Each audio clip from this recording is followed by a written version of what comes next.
What if I told you there's an exact framework that can take you from stuck to unstoppable? One that combines ancient esoteric wisdom with cutting-edge neuroscience.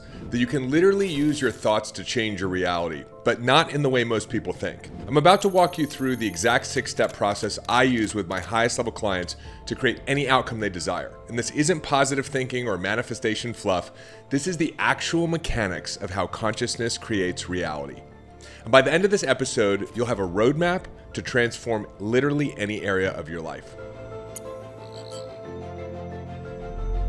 Now, if someone were to ask me how to get unstuck, change their life, achieve any goal, or create their own reality, I would walk them through a framework. That's one of the biggest problems with personal growth today. It's a lot of motivation, a lot of inspiration, a lot of ideas that sound good when you say them fast, like change your beliefs or shift your perspective. But that's kind of like putting you on the football field and saying, hey, scoring is easy, just pass the defense and run into the end zone. Yeah, thanks. But how? And the how is the framework. So what I'm about to give you isn't just theory, it's real world practical application. And it integrates both ancient wisdom and modern neuroscience into a step-by-step process for creating real change. And it is the difference between getting all hyped up and then hoping your life changes and actually crushing it in the game of life. So here's the framework. Step number 1, desire is the catalyst for all change. All change starts by knowing what you want. Maybe you want to make more money, or become a millionaire, or do $1 million this year in your business. Maybe you want to find a soulmate, or heal the friction in your current relationship. And maybe you want to heal your body, get out of the chronic pain or the anxiety or the depression. Whatever it is, desire is the catalyst for all change. All change starts with knowing what you want. Now, there are 2 ways to know what you want.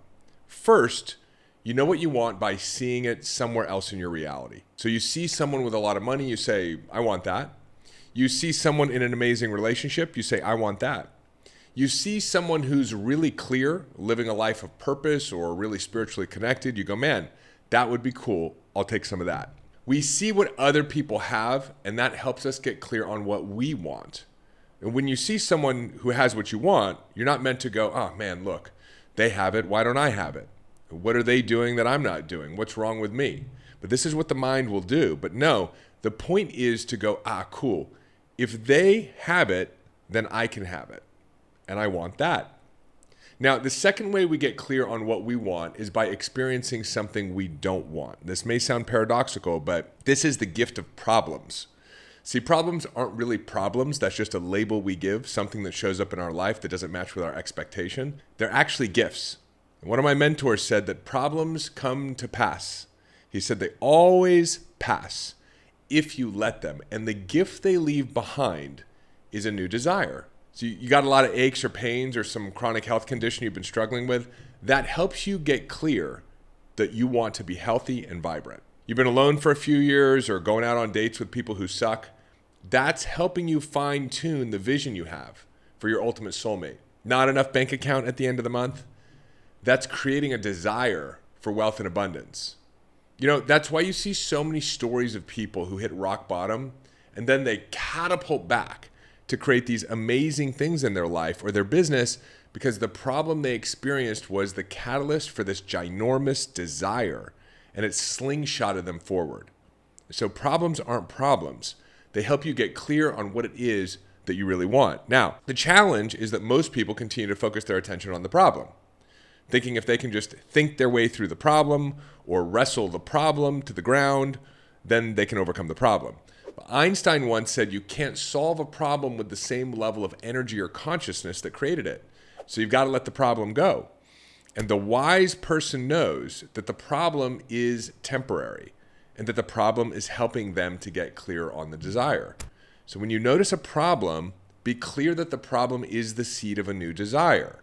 And then turn your attention to the desire and watch the problem transform into a solution. That takes us to step number 2. Step 2 is the power of decision. You have to decide that you're going to create the thing that you want. So decide to be rich, decide to be healthy, decide to be peaceful. Decision is the second step. And where many people get tripped up here is they quickly move into wanting to know how to achieve the outcome or the thing that they want. How do I make more money? How do I deal with this situation? But actually the decision, this new decision, is the cause, and the how is the effect. Putting the how before the decision is like putting the cart before the horse. Thinking you need to know how before you can commit to an idea or to a decision is literally the number one cause of why so many dreams and opportunities for change end up in the graveyard and why people stay stuck. So a great metaphysical teacher named Raymond Charles Barker, he wrote an entire book on this called The Power of Decision. What he talked about was the moment that we decide something, all of life begins to coordinate to materialize the decision into our reality. So the moment you make a new decision, you start to have new thoughts and ideas that are in alignment with that desire. So you decide you're going to start a business, you start having ideas around what type of business to launch. You decide that you're going to get healthy, you start to be more present to nutrition and exercise. You start to literally perceive life differently. So there's a part of your brain called the reticular activating system. If you've ever bought a new car and you start noticing everybody else is driving your car, that's the reticular activating system. And the moment you make a new decision, you start noticing things you never noticed before. You stop paying attention to the problem and you start seeing the solutions right in front of you just by making a new decision. The new decision also activates coincidences and synchronicities. So this isn't woo-woo, it's not new age. We've all experienced this. You start running into people, getting calls from people, crazy shit starts to happen, ads come through your social media feed, all in alignment with the new decision. Years ago, I had a job. My salary was fixed. I started understanding this framework and I made a decision that by the end of the year, I didn't know how, but I was going to make an additional $60,000 of extra income. And over the course of 9 months, through a series of ideas I had, unconscious decisions that I made, strange coincidences, I became a part owner in a small business that got sold at the end of the year. And I got a check from the buyer for exactly $60,000 on December 28th, 3 days before the end of the year. So what happens is that new decisions actually rewire your brain. The moment you make a new decision, you start to visualize that outcome. And as you imagine that outcome, your brain doesn't know the difference between imagination and reality. And so you start to record a future that hasn't happened yet. There was a study done in 2009 at Harvard. It was featured in Time magazine. They brought in piano players and they studied their brains while they played the piano. Then they had the pianists come back in and just imagine playing the piano, and the same parts of their brain lit up. So this study showed that your brain doesn't know the difference between imagination and reality. And when you make a decision and you allow yourself to imagine that future without needing to know how, you literally build a memory of a future that hasn't happened yet. You start to become the wealthy person, the healthy person, the successful person, simply by making a new decision. And that change in your brain is what starts to trigger all the new ideas. It changes your perception.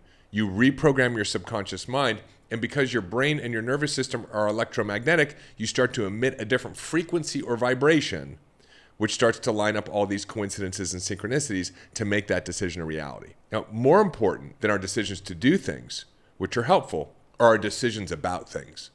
See, you can make a decision to make $1 million, but if you've got limiting beliefs about money, like money is scarce or money's hard to make, it's going to make it difficult for you to make that $1 million, certainly to hold on to it for the long term. So you want to make sure that whatever you want, you decide that you're going to have it, but also take a look at what you believe about the situation and make sure you clear the runway with your decisions about the situation.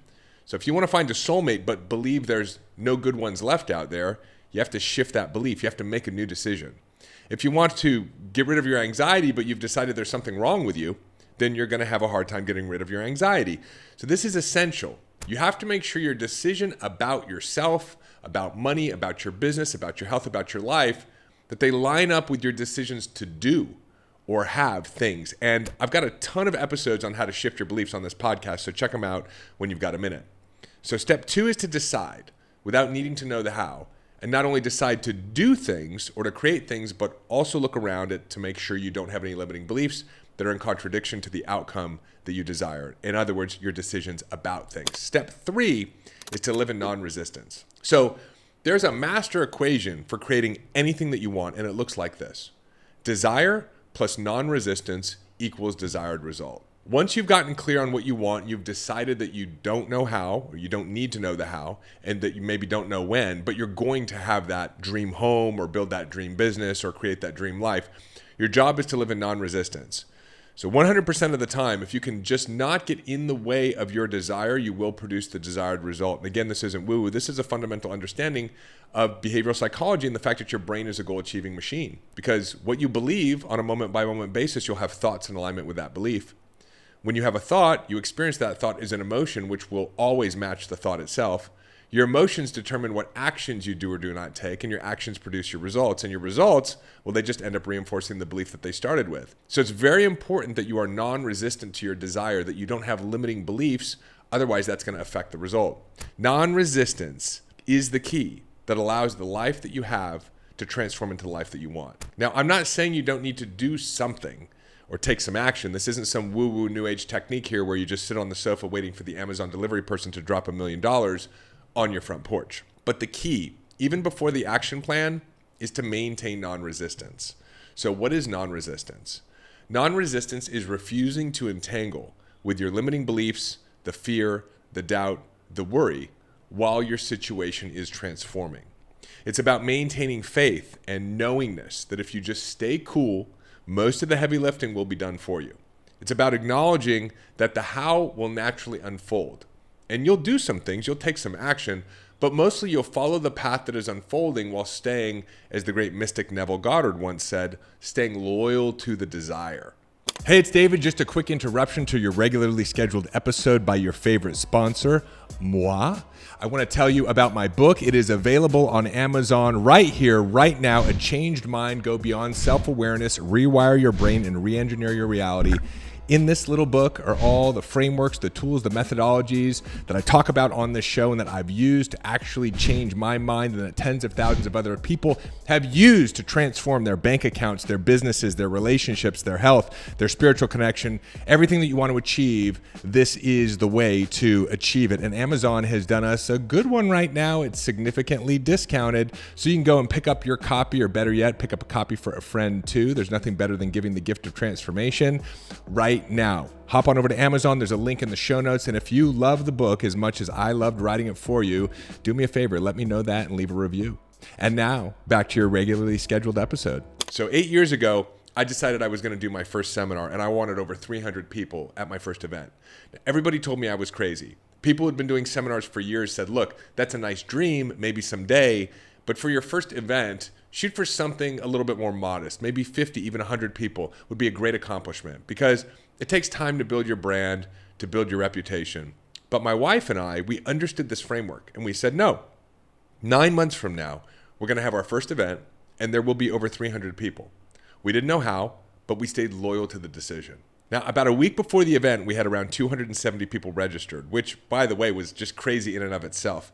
Out of nowhere, people would ask me to speak on their stages. I was invited on random podcasts, and I started filling my event. I was doing the work, but life was carving the path. And a week before the event, I sat down next to some guy on an airplane, and he overhears the conversation I'm having with someone on the phone talking about my event that's coming up in about a week.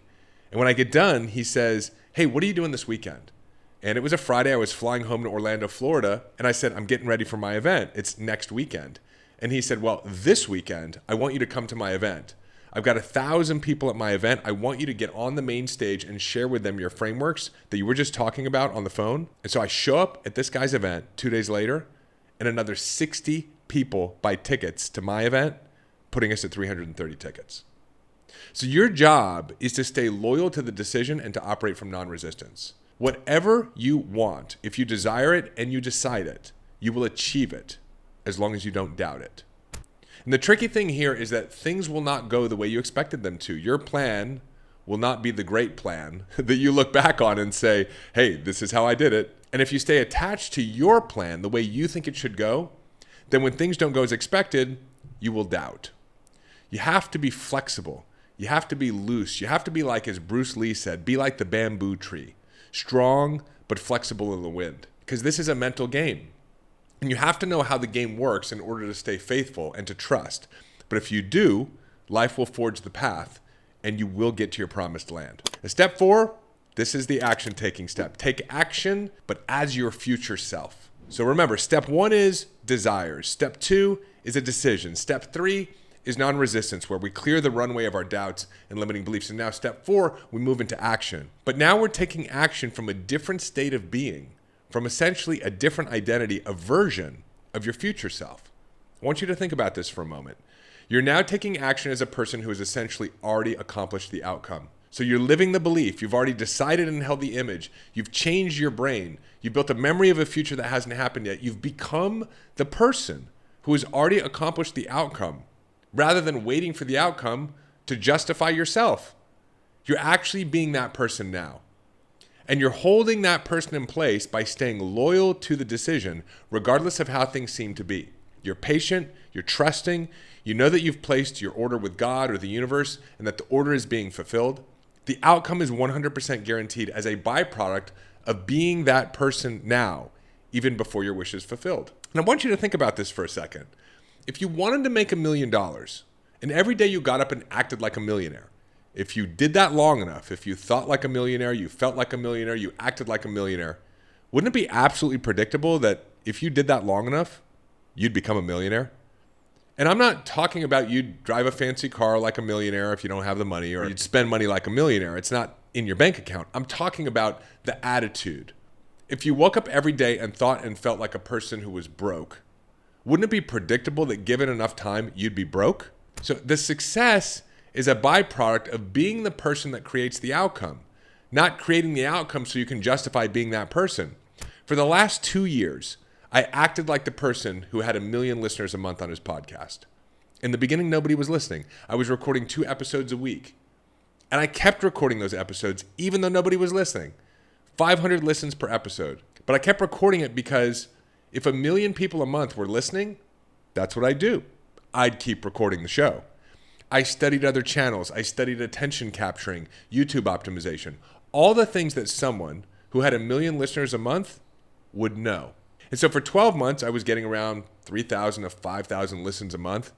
And then all of a sudden, after 1 year, in 1 month, it jumped to 1 million listeners that month. 12 months of almost nothing, while I maintained my desire, my decision, without resistance, as my future self. Confidence doesn't come from achieving the outcome you want. The outcome you want comes from being confident and acting as your future self, not later, but now. Step 5, once you're actually achieving these things, you have to monitor your nervous system. Step 5 is speed, because you'll get to a point where you'll achieve the change and accomplish the outcome. But if you're not careful, the resistance and the old beliefs, the old identity will reinsert itself. And so this is the 5th point, which is called speed. You want to monitor your speed.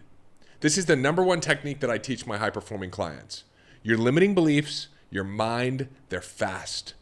And so we can notice when we're sped up.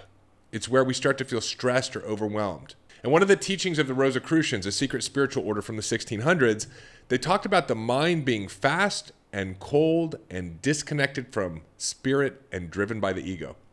And they talked about how the heart was slow and warm and connected to God or spirit, which is the original source of information and inspiration. So we have to learn to find the balance. The name of the game when we're wanting to create something and maintain it is to utilize the mind, but not be utilized by it. So when our limiting beliefs start to resurface, they'll speed up the mind so you'll feel stressed or anxious or overwhelmed. And this is what drives hustle and grind culture and burnout with really successful people. They feel like they aren't doing enough. They feel like they aren't good enough. They feel like they aren't as far along as they should be. The mind speeds up and they lose connection with themselves, with that future self, and with their higher power. Now, we teach that there are 2 states of being, primal states of being and powerful states of being. And these map perfectly to the sympathetic nervous system and the parasympathetic nervous system. When you're entangled with a limiting belief, you move into a primal state. States that don't feel good, like stress, anxiety, doubt, fear, and anger. And this is a signal that the mind has created too much velocity. And you have to down-regulate in order to get back into a powerful state and to get back into non-resistance. And this is hands down the most powerful practice that I've ever used to transform my limiting beliefs. It's not a meditation where you go sit in the corner and you close your eyes. It's a living meditation in the sense that it is a practice that you can engage with at any moment in time throughout the day. And it works like this. Step 1 is notice when you've moved into a primal state. right? Just notice that you don't feel good. This is very easy. You don't have to do anything. Just notice, oh, I've moved into some form of stress, anxiety, overwhelm, or fear. That's step one. Step two, observe the thinking that's taking place in that moment. So just notice what you're thinking, right? I'm thinking that I'm not enough. I'm thinking this is never going to work out. I'm thinking that I'm going to do it wrong. That's step two. Notice the thinking. Step three, in that moment, acknowledge the fact that if that's what you're thinking and it doesn't feel good, it's not true. This is one of the biggest discoveries we made over the years after 10,000 coaching conversations with clients. 100% of the time they were thinking something that didn't feel good, it wasn't true. It was a limiting belief. So acknowledge that whatever it is that you're thinking, if it doesn't feel good, it's not true. And step four is simply say to yourself, that's not true. I know that if it doesn't feel good, whatever I'm telling myself is not true. It's not in alignment with the path that I'm on. It's not God's will for me. It's not true. And that's why it doesn't feel good. It's a thought that's creating dissonant energy in my nervous system, and my system is telling me that it's not true. It's not true that I'm not doing enough. It's not true that I need to be perfect or I'll make a mistake. It's not true that this situation that I don't like is never going to change. If it doesn't feel good, it's not true. Now, you don't even need to know what's true. What's true will become obvious to you if you're no longer affirming the limiting belief in your head. If you can just let go of it for a few hours, a few days, the what's true will actually show up. The solution will show up and the path will unfold. So that's step number 5. We got to slow down. Now, I also have some practical tools for when I'm working and I've noticed I've sped up. Whenever I've got a short break, I'll sit down and do 5 to 10 minutes of a really simple HRV breath, where I do a 5.5 second inhale through my nose, 5.5 second exhale through my nose. Down regulates my nervous system. Or I'll go catch a really hard workout. That'll rebalance my nervous system. Or I'll get a really hot sauna. Or even just go outside for a couple of minutes in the sunshine and walk and ground in the grass. The goal is to reset my nervous system so that I can get back into doing from a proper place of being, from a powerful state, and from a heart-centered place. And the reason why this matters is the mind will attempt to create velocity, and that creates an inefficiency in what you're actually trying to accomplish. Step 6 is, as you're doing this practice, realize it's progress, not perfection. So learning how to be in action while not collapsing into your old self or collapsing into feeling like you need to do it all or you're not good enough, this is the work to do. The practice is staying in action while you're holding the vision or holding the container or holding the desire from a powerful state. And the reality is that nobody does this perfectly. There are times throughout every single day where I move into a primal state. But the good news is that every time we move back into a primal state, every time we become entangled with our limiting beliefs and feel stuck, we can actually go back to step 1 of this framework, because we're now experiencing the contrast again of what we don't want. And this is helping us get even more clear on our desires. So this is the reset. Every time you get back to step 1, you want to be able to take a look at what it is you're thinking and realize that the problem is not a problem. It's actually helping you get even clearer on your desire. And then you start the 6-step process again. And just like anything, in the beginning, this can feel like a bit of work, like a new golf swing or working out new muscles for the first time in the gym. This can be really helpful as a 6-step process. And that's how it'll start. But know that over time, your nervous system becomes conditioned to operating in this way, just like it becomes an unconscious competency. It becomes a more natural aspect of who you are and how you perform without you having to think about it. So I hope you enjoyed this episode. I hope you love the framework. If you do me a favor, ask some questions, leave some comments. This is what I think. This is what's worked for me. I want to know what you think. If you're listening on YouTube, absolutely hit that subscribe and the bell icon so you get notifications. If you're following along on audio, do me a favor, leave a rating and review. And most importantly, pay this forward. I enjoy sharing this with you. If you found value out of it, share it with other people, because this is not a do-it-yourself project. This learning and growing and having a powerful living experience together is about doing it together. So I love you so much, and I will see you in the next episode. Hey, it's David. Hop on over to davidbear.com. Click right here. There's also a link in the show notes, and sign up for our newsletter. You'll get immediate access to my free Mind Hack ebook, as well as a couple of trainings to help you master the inner game. This is a great way to stay informed and be a part of our community and be notified of special announcements. Click below, head on over to the website, get subscribed. If you loved this video, make sure you check out this one or this one, and I will see you in the next video.